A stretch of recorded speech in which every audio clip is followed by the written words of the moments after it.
नमस्कार, CG news junction देख रहे हैं आप। पार्टियां चुनाव लड़ती है और सरकार बनाती है, किंतु उस पार्टी को मजबूत बनाने वाले उनके वो समर्पित कार्यकर्ता होते हैं। ऐसे ही एक समर्पित कार्यकर्ता आज हमारे बीच मौजूद हैं सीजी न्यूज़ जंक्शन में खास बातचीत करने के लिए, प्रेमलाल साहू जी। साहू जी, सबसे पहले तो आपका स्वागत है। बहुत बहुत धन्यवाद। मैं धन्यवाद ज्ञापित करना चाहूँगा सीजी न्यूज़ का और भाई हमारे लोकेश साहू जी का। 1986 से लगातार पार्टी के सक्रिय कार्यकर्ता के रूप में आप काम कर रहे हैं। आज भी जिला मंत्री के रूप में भिलाई शहर में अपनी सेवाएं भारतीय जनता पार्टी के माध्यम से दे रहे हैं और लगातार कार्यक्रमों में आपकी सक्रियता भी देखी जा रही है।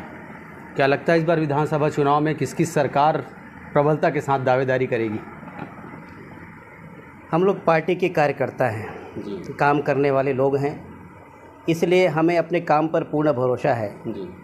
जनता के बीच में रह कर के जनता के समस्याओं को समाधान करने के लिए आवाज़ बुलंद करने का काम हमारी बाल्यकाल से परंपरा रही है। मैं भारतीय जनता पार्टी में 1986 में जब मैं मतदाता भी नहीं बना था, तब भाजपा की विचारधारा से जुड़कर भारतीय जनता पार्टी की सदस्यता ग्रहण कर लिया था।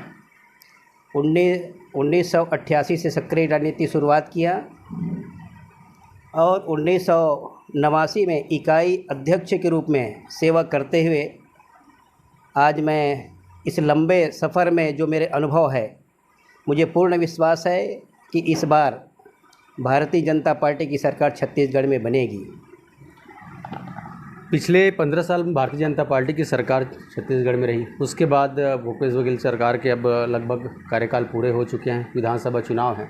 क्या लगता है कि इन 4-4.5 सालों में भूपेश बघेल की सरकार ने जो काम किए हैं बीजेपी की तुलना में काफ़ी बेहतर थे या बीजेपी की सरकार बेहतर थी?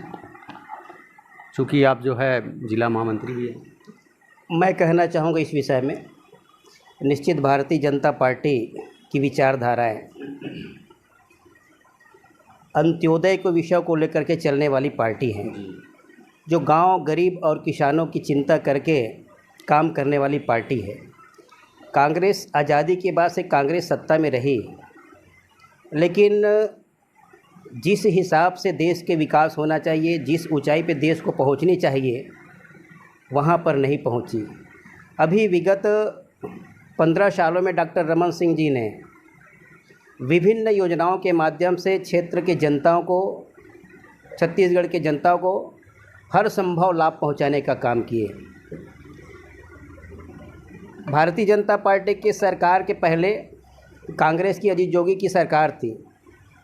उस समय कांग्रेस की दमनकारी नीति, उस समय भी गुंडागर्दी का जो माहौल था, विकास के नाम जीरो था, उसको दृष्टिगत रखते हुए छत्तीसगढ़ की जनता ने भारतीय जनता पार्टी के ऊपर भरोसा जताया और भारतीय जनता पार्टी ने उनके भरोसा को विश्वास में बदलते हुए बेहतर कार्य करने का प्रयास किया।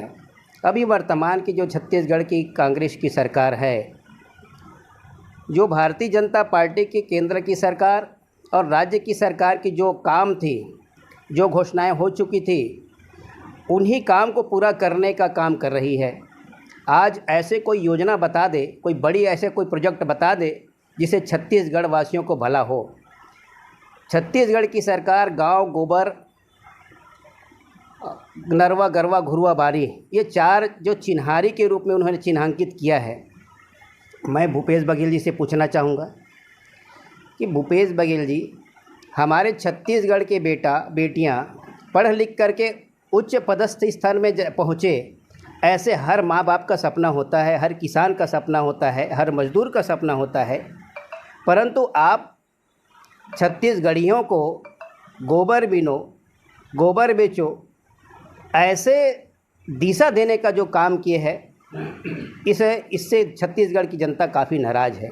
और छत्तीसगढ़ में वर्तमान में लगातार भ्रष्टाचार, एक नहीं कई भ्रष्टाचार हैं। रेत में घोटाला, कोयले में घोटाला, गोबर में घोटाला। जिनके घर एक जानवर भी नहीं है, उनके घर भी गोबर बेचा जा रहा है। जिस पशु को हम गौ माता मानते हैं, जिसकी हम पूजा करते हैं, हमारी आराध्य माता है गौ माता, वो गौ माता को आप गौठान में ले जाकर रखते हैं अच्छी परंपरा है। किसानों को सुरक्षा की दृष्टि से चरागन ना हो, उनका नुकसान ना हो, उस दृष्टिकोण से आपने गौठान बनाने का काम किया। लेकिन जब गौठान बनाएं तो जिस समय योजना बनती है उस समय योजना के साथ साथ उसका आगे की संचालन कैसे होगी इस विषय में भी चिंता किया जाता है। परंतु आप गायों को ले जा कर के गौठान में रख देते हैं, उनके लिए खाना पानी की कोई व्यवस्था नहीं होती। और अभी हाल ही में मैं कहना चाहूँगा, मैं जिस क्षेत्र में भी वर्तमान निवास कर रहा हूँ, भिलाई चरौदा क्षेत्र में 4 गौठाने हैं, जिसमें मेरे खुद के गांव में ही एक गौठान है गनियारी में। वहाँ मैं लगातार 3-4 दिन से देखा हूँ, लगातार गायें मर रही थी और ट्रैक्टर में भर करके कोई देख न ले ऐसे ढक करके उसको ले जा करके दफनाया जा रहा था।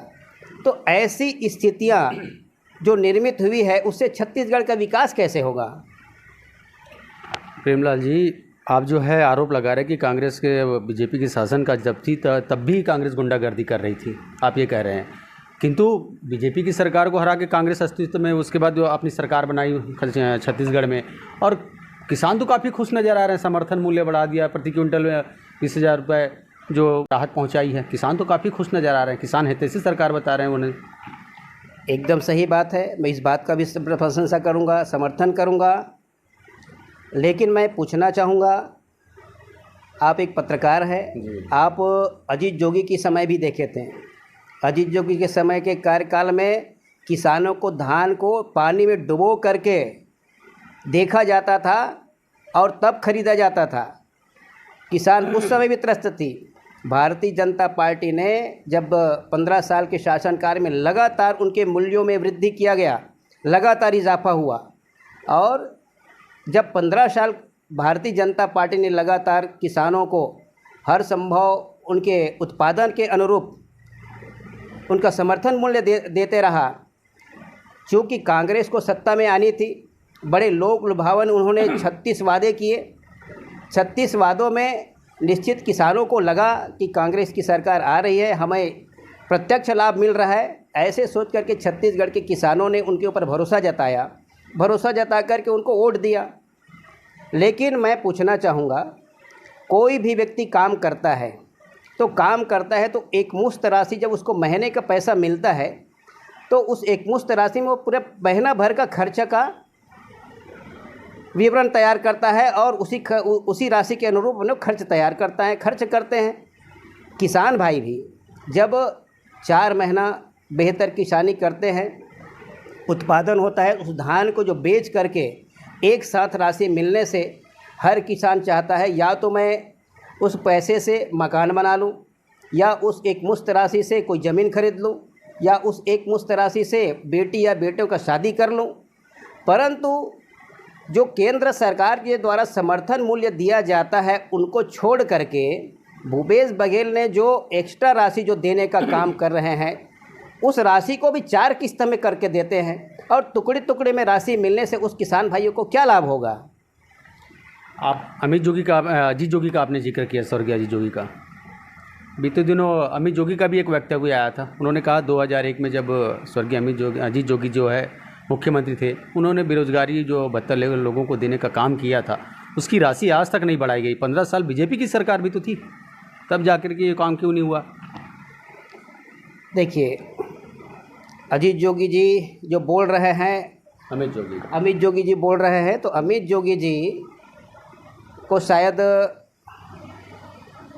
ज्ञात नहीं होगा कि उस समय राशि बहुत कम थी। जो पेंशन की राशि दिया जाता था, बेरोजगारी भत्ता दिया जाता, राशि कम दिया जाता था। भारतीय जनता पार्टी की सरकार आई, उस राशि में प्रति पंचवर्षीय बढ़ोतरी किया गया, और बढ़ोतरी करके आज वह राशि, जब विगत भारतीय जनता पार्टी की सरकार थी तो मैंने वृद्धा पेंशन का योजना देखा है, विकलांगों का पेंशन देखा है। उस समय 150 रुपये मिला करता था, और उस समय तक 500 रुपये की राशि, भारतीय जनता पार्टी के सरकार के समय 500 रुपये की पेंशन राशि हो चुकी थी। तो बढ़ोतरी हुई है भारतीय जनता पार्टी के कार्यकाल में। ठीक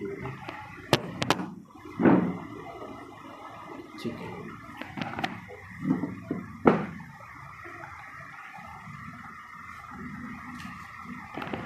जी सर, ये बताइए, आप दुर्ग जिले की 6 विधानसभाओं में लगभग आप दौरा लगा चुके हैं, और क्या लगता है इस बार विधानसभा चुनाव में बीजेपी प्रबलता से जीत दर्ज करेगी? हमारे भिलाई जिला के अंतर्गत 2 संपूर्ण विधानसभा है जी अहिवारा विधानसभा का 50% हिस्सा है। जी दुर्ग ग्रामीण विधानसभा का संख्या की दृष्टि से 50% आएगा, परंतु संगठन की दृष्टि से हम 25% ही मानते हैं। पाटन विधानसभा का कुम्हारी मंडल है, वो भी 25% के हिस्सा में है। मैंने सारे मंडलों का दौरा किया और लगातार आज भी दौरे में हूँ, संपर्क में हूँ। मेरे कार्यकर्ताओं में इतनी उत्साह और इतना ऊर्जा है कि सारे कार्यकर्ता इस बार कांग्रेस को बदलने का ठान चुके हैं और जनता के बीच में जा कर के उनके हर समस्याओं के लिए संघर्ष कर रहे हैं। और जो जनता के बीच में जनता की आवाज़ को बुलंद करने वाली पार्टी होती है, निश्चित जनता उसके साथ ही होती है। पाटन से आपका खासा लगाव रहा है, काका वर्सेस भतीजा, क्या लगता है किसकी जीत होता है? पाटन मेरे कर्म भूमि है जी। पाटन में मैंने राजनीति की शुरुआत की और निश्चित मेरे गांव-गांव तक संपर्क है। और आज का परिदृश्य जो भूपेश बघेल जी मुख्यमंत्री है, छत्तीसगढ़िया मुख्यमंत्री है, निश्चित उसको स्वीकार करते हैं। परंतु जिस हिसाब से पाटन की जनता वर्तमान में त्रस्त हो चुकी है, उन्होंने गंगा जल के शपथ लेकर के कहा था कि मैं शराब मुक्त छत्तीसगढ़ बनाऊंगा, लेकिन आज पाटन में आप खुद ही देख लीजिएगा, आप पत्रकार साथी है, कि लगातार क्राइम पाटन क्षेत्र में जो मुख्यमंत्री के गृह क्षेत्र है उस क्षेत्र में लगातार घटनाएं हो रही हैं। अमलेश्वर में दिन दहाड़े लूट की घटना हो रही है। हमारे पाटन क्षेत्र के नदी किनारे के गांव में एक एक परिवार के 3-3, 4-4 लोगों की मर्डर हो रही है। एक नहीं, ऐसे अनन्य जघन्य अपराध, बलात्कार से लेकर लूट खसोट, और जो हमारे कांग्रेसी भाइयों के द्वारा जो जिस हिसाब से आतंक मचाया हुआ है, उससे जनता काफ़ी त्रस्त हो चुकी है। इसलिए वे इस बार जनता परिवर्तन के मूड में है। हमारे विजय बघेल जी वर्तमान में हमारे सांसद हैं और पूर्व में भी 2008 में भूपेश बघेल को चुनाव हरा चुके हैं और आज भी उनका जनाधार पाटन क्षेत्र में बरकरार है। आप विपक्ष में होने के नाते जो है दंगा फसाद का आरोप लगा रहे हैं और क्राइम बढ़ने की बात कह रहे हैं, किंतु आप इस बात से सहमत होंगे कि बीते 4 सालों में नक्सलाइट घटनाओं में कमी आई है? नक्सलाइट की घटना में भारतीय जनता पार्टी की जब डॉक्टर रमन सिंह की सरकार थी, लगातार कमियां आज भी घटना हो रही है। आज आप किसी भी थाने में चले जाइए, उस थाने के कर्मचारी से पूछिएगा कि वर्तमान आपकी कानून व्यवस्था क्या है, उनका स्पष्ट कहना होता है भैया स्टाफ की कमी है, इस कारण से हम जैसे हमको ड्यूटी करना चाहिए, जैसे हमको जनता की भी सेवा देनी चाहिए, वैसे हम नहीं दे पा रहे हैं। तो स्टाफ की कमी है। पूरे इस 5 साल में एक भी पुलिस अधिकारी की भर्ती नहीं हुई है, पुलिस सिपाहियों की भर्ती नहीं हुई है, तो स्टाफ की कमी तो जायज़ है, क्योंकि प्रतिवर्ष जो सेवानिवृत्त हो जाने के बाद स्टाफ की कमी होती रहेगी। और पुलिस की व्यवस्था ऐसी है जिसको आप संविदा नहीं कर सकते। आप जब तक पूर्ण रूप से भर्ती नहीं करेंगे तब तक उस कमी को पूरा नहीं किया जा सकता। और जब पुलिस की कमी है तो क्राइम तो बढ़ेगी ही बढ़ेगी। साहू जी, पाटन का जिक्र किया तब आपने एक बात कही कि आपकी शायद कर्मभूमि है पाटन क्षेत्र, और जानना चाहेंगे आपकी राजनीतिक सफ़र की शुरुआत कैसे हुई? मैं एक खिलाड़ी हूँ। बहुत बाल्यकाल से मैं कक्षा 5वीं में पढ़ता था जी। तब भी मैं खेल में जीत करके आता था, और एकल खेल, सामूहिक खेल मेरे जीवन का अंग रहा है। मैंने हमेशा उनको अपने साथ लेकर के चलने का काम किया है, और वह खेल भावना मैं आज भी फुटबॉल खेलता हूँ। तो मैं खिलाड़ियों का जो हौसला होता है, खिलाड़ियों में हारने और जीतने का गुण दोनों रहता है। कभी हारते हैं तो कभी जीतते हैं, और मैं हमेशा यही कहता हूँ, खिलाड़ी कभी हारता नहीं है, या तो वो जीतता है या कोशिश करता है। हारने के बाद खिलाड़ी हमेशा कोशिश करता है कि मैं हारा क्यों और उसको जीतूं कैसे। तो ये मेरे मन के अंदर हमेशा रही है। इस कारण से मैं कभी भी किसी क्षेत्र में हार नहीं मानता और मैं संघर्ष करता हूँ। और रही बात पाटन की, पाटन में मैं बेहतर ढंग से सेवा किया है, राजनीतिक रूप से, सामाजिक रूप से, हर क्षेत्र में मैंने सेवा करने का काम किया है। इसलिए उस क्षेत्र की जनता को मैं बखूबी जानता हूँ। इसलिए इस बार पाटन क्षेत्र की जनता ने स्पष्ट ठान करके रखा है कि इस बार भारतीय जनता पार्टी की सरकार बनाएंगे और उनके साथ काम करेंगे। भिलाई चरोदा क्षेत्र जब नगर पालिका हुआ करती थी तब भाभी जी जो है आपकी सीता साहू जी यहाँ की पालिका अध्यक्ष थी, तब से लेकर के अब नगर निगम होने के बाद क्या परिवर्तन नज़र आ रहा है? चूँकि भिलाई चरोदा साडा से पृथक होकर के नगर पालिका बना और पहले नगर पालिका अध्यक्ष में विजय बघेल जी थे, दूसरी बार नगर पालिका अध्यक्ष के रूप में शशिकांत बघेल जी थे, तीसरी बार जब चुनाव आई तो उस समय महिला आरक्षण होने के कारण हमारे कार्यकर्ताओं का आग्रह था कि भैया आप मेहनत करें लंबे समय से, इसलिए भाभी जी को चुनाव लड़वा दिया जाए। तो उनके आग्रह को स्वीकार करते हुए हमने भारतीय जनता पार्टी के प्रत्याशी के रूप में चुनाव लड़ा और चुनाव ऐतिहासिक जीत दर्ज करके आए। भारतीय जनता पार्टी पहली बार भिलाई चरोदा में जीत दर्ज की थी। इसलिए हमने, चूँकि हम बाल्यकाल से भारतीय जनता पार्टी के कार्यकर्ता के रूप में काम किए थे, इसलिए सारे कार्यकर्ताओं को समभाव रखते हुए, सबको सम्मान देते हुए बेहतर ढंग से काम करने का प्रयास किया। आज भी आप क्षेत्र में चले जाइए, हमने व्यवहारिक दृष्टिकोण से, विकास के दृष्टिकोण से क्षेत्र की जनता के साथ हर संभव कदम से कदम मिलाकर काम करने का प्रयास किया और जो विकास छूट गई थी उस विकास को पूरा करने का हर संभव प्रयास किया। साहू जी, क्या लगता है इस बार चुनाव में सामाजिक संगठनों का भी दबदबा है? देखिए, हर समाज की अपनी एक संगठनात्मक ढांचा होती है और हर जिस तरह लोग अपने परिवार के बच्चों को एक अच्छा स्थान ले जाने के लिए उनके लिए मेहनत करते हैं, परिवार सब मिलकर काम करते हैं, ठीक उसी तरह समाज होता है और हर समाज को होना भी चाहिए। हर समाज का व्यक्ति उन्नति करे, प्रगति करे। इसलिए हर समाज आज छत्तीसगढ़िया से लेकर के अन्य राज्यों के जो सामाजिक संगठन है काफ़ी मजबूत है और हमें खुशी होती है क्योंकि संगठित समाज हमेशा विकास करता है। इसलिए यहाँ पर भी सामाजिक संरचना, सामाजिक संगठन क्षमता सब समाज की है और सभी समाज के लोग चाहते हैं कि उनके समाज का उन्नति हो, उनके समाज से विधायक बने, उनके समाज से सांसद बने, उनके समाज का मुख्यमंत्री बने। ऐसे विभिन्न सोचों को लेकर के सामाजिक संगठन। राजनीति में तो आप सालों से सक्रिय हैं, कामकाज और राजनीति दोनों में कैसे सामंजस्य बिठा पाती हैं? फैमिली को कितना समय दे पाते हैं? चूँकि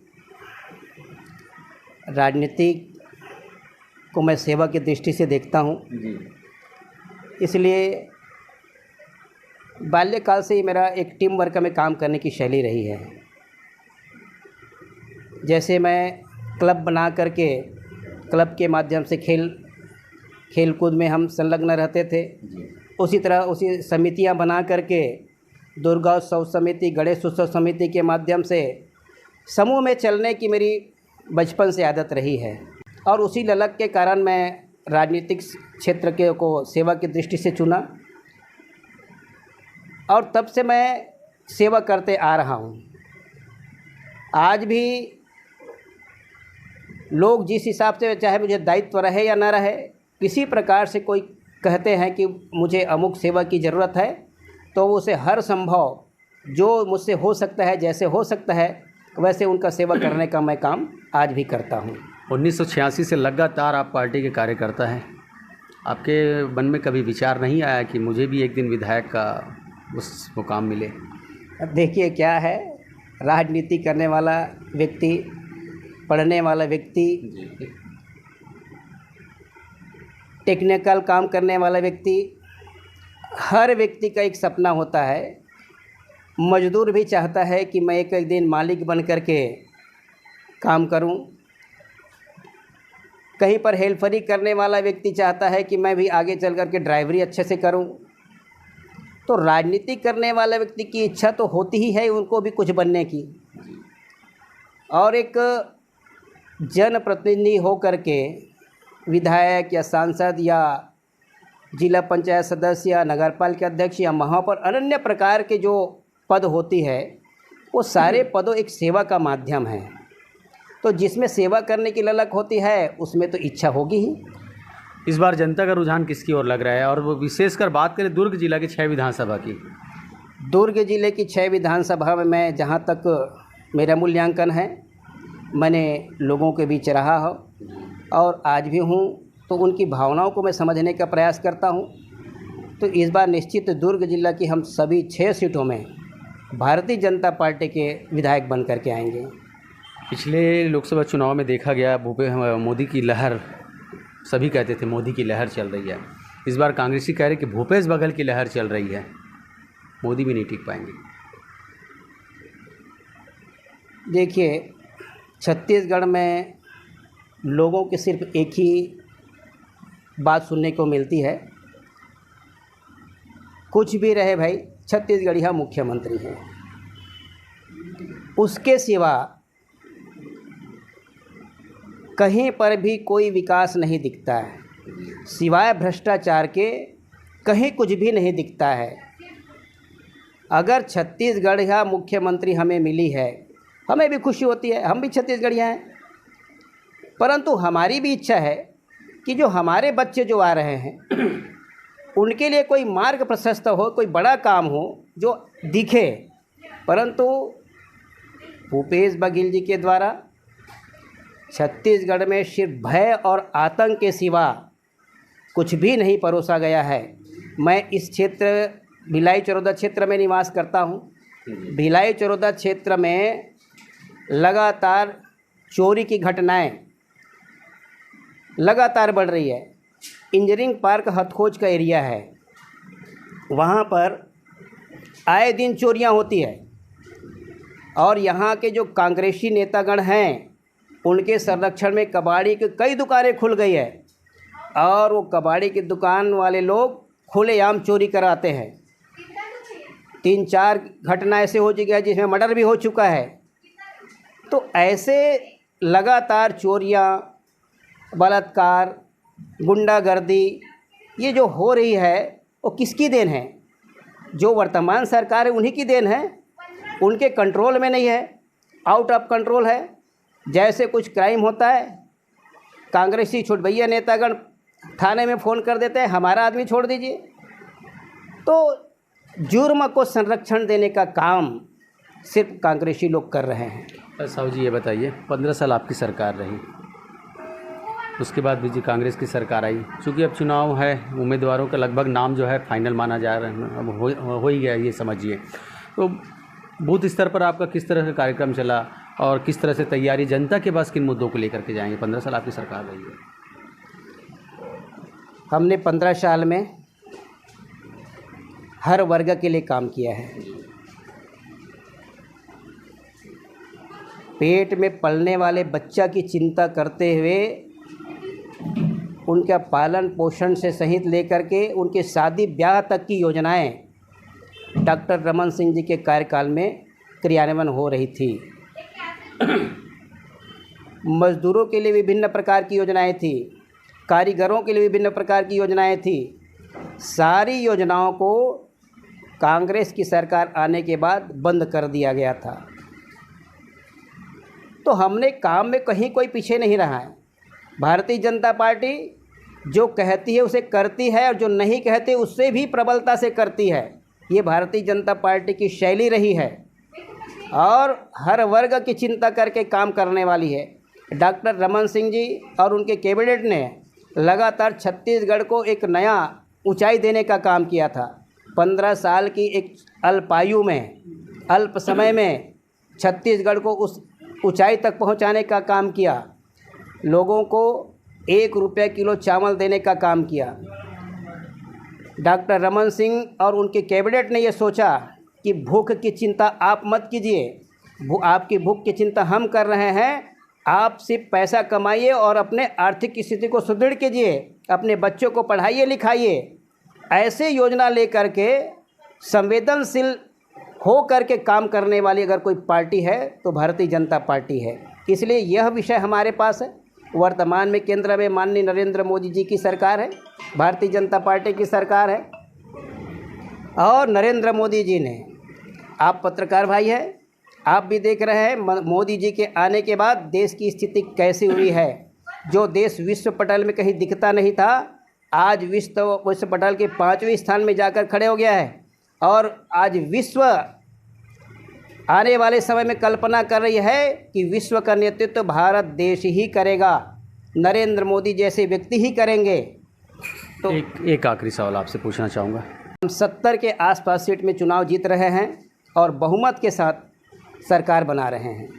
एक सवाल और रह गया, 1 नेशन 1 इलेक्शन कितना समर्थन करती बीजेपी और आप कितना समर्थन करते हैं? मैं तो इस बात का बहुत दिल से समर्थन करता हूं। मैं इस क्षेत्र के भारतीय जनता पार्टी के कार्यकर्ता होने के से पहले इस देश का नागरिक हूं और देश में किसी प्रकार की आर्थिक बोझ होती है तो एक एक नागरिक के ऊपर उसका प्रभाव पड़ता है। तो यह जो मिशन है निश्चित हम सब के लिए बहुत ही लाभदायक मिशन है, जिसमें एक साथ चुनाव होने से जो चुनावों की जो खर्चाएँ होती है वो खर्चा बचेगी और जो खर्च बचेगी वह राशि देश के विकास में काम आएगी। ये थे प्रेमलाल साहू जी, भिलाई जिला मंत्री।